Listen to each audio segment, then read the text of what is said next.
In this video, I wanted to share controversial software career tips that actually work. Because in this industry, there are countless things that you won't know about until you've experienced them firsthand. And while some people might consider these things unethical or controversial, most consider them as just necessary knowledge of the corporate world. And it's knowledge of these insights that will keep us ahead. My name is Casey, and my goal is to help people feel less alone in their careers and lives. Undercommit, overdeliver, also known as overestimate your tasks. Opinions vary pretty widely on this tip. Some view this as controversial, while other people view this as just good planning. But especially in big companies where it's all about metrics, deliverables, velocity, this principle is basically something that most of these senior engineers abide by. It's good practice to always put extra room into your estimation for random things that might come up during a project, like bugs, distractions, or anything else that can pull you away from your primary task. And you don't want to be pulling an all-nighter just because you promised that you could deliver a 4-day task in like 4 hours. When we overcommit on a task, we might be impressing our managers a little bit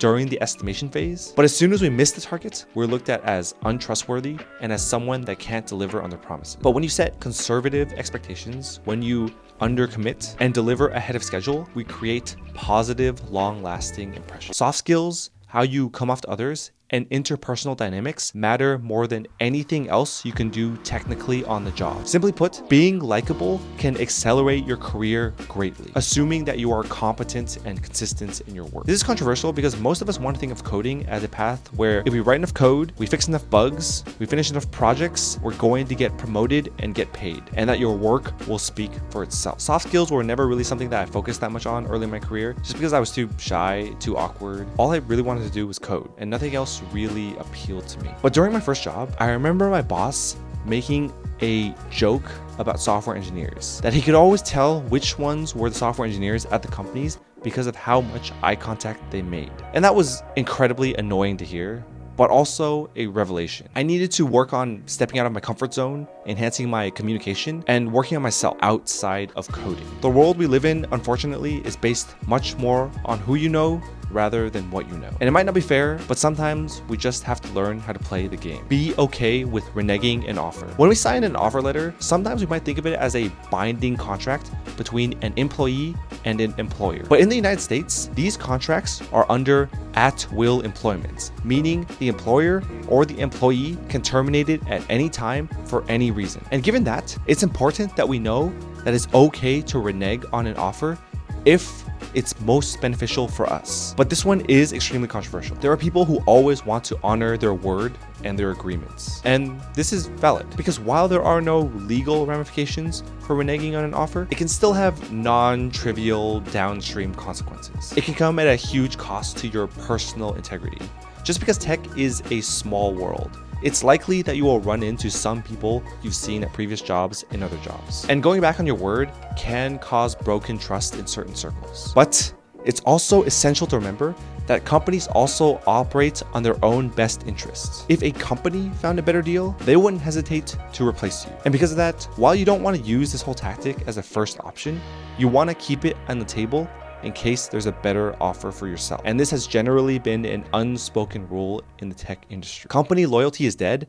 Job hopping is the only way you can maximize your salary. If you stay at one company for like 20 years of your life, you won't be rewarded. Actually, you'll be severely punished. Job hopping is the only way you're going to get adequate salary raises in your career. Because think about it. Say you get a first job out of college where you are grossly underpaid. You will only reasonably expect maybe a 5 to 10% pay raise every year. And after 5 years, you would still be making less than market value. And that's because it's incredibly difficult to convince the company that you're at to give you a massive pay raise, even if that pay raise brings you to market value. But if you job hop, you could instantly bring your salary up to that amount in the span of a couple of months that it takes to look for a new job. Company loyalty, especially in software, is dead. And never fall for the trap of people telling you that you are family or that you should stick together, because it only serves to set you back in life.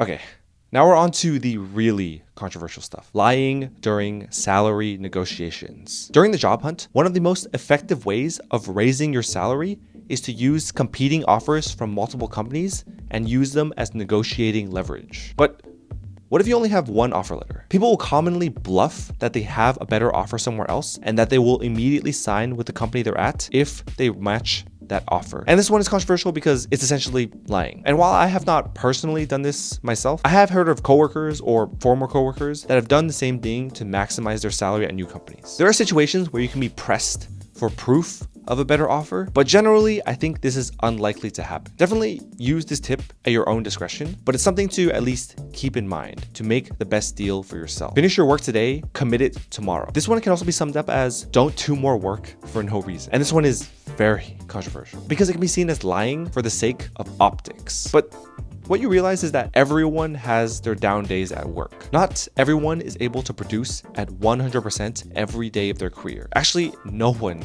can do that. And because of that, we need to be able to give ourselves some wiggle room. This is something I learned from a coworker. His job was to find bugs in the software and to find them consistently. But when he would find bugs, he wouldn't log them immediately. Instead, he would find as many bugs as possible and then begin releasing them every single day at a consistent cadence. That way, if there's days where he wasn't able to function at 100% capacity, or he wasn't able to find any bugs at all, he could still release bugs from his own private backlog to make sure his performance stayed consistent. For different people, they might take this in different ways. But for us, it's important for us to always output consistently, and these are some of the tricks you can use to do it. Depolish a UI before a demo. Okay, I cannot begin to emphasize how important this one is if you are a full stack web developer. So let me give you some personal experience here. I am a full stack web developer and I've been so my whole career. And as such, when I'm assigned projects, I'm responsible for building the entire front end and the entire back end. And because I'm a front end focused developer and that's what I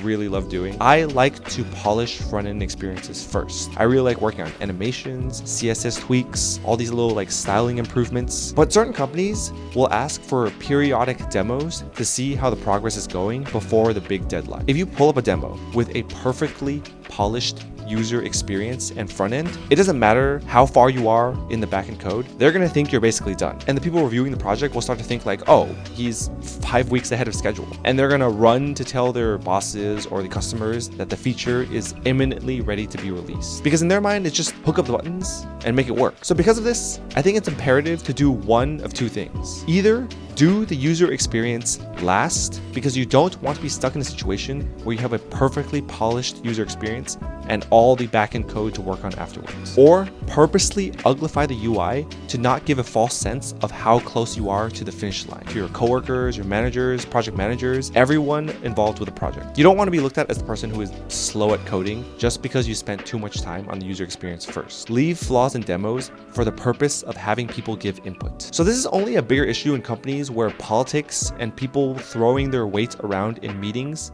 matters. The larger the company you go to, the more you realize meetings are kind of just a place for people to give input when no input is needed. Politics, whatever. So the tip here is that when you are demoing something, to leave a very obvious flaw in your demo for someone to comment on so that they don't have to arbitrarily make up something to comment on because they feel like they have to say something. This was actually something that someone named the queen duck analogy. But basically the idea is that if you leave a mistake for someone else to comment on, you eliminate tons of unnecessary work for yourself. Think of this scenario. Say you're demoing a perfectly polished user experience, but there's nothing to give input on.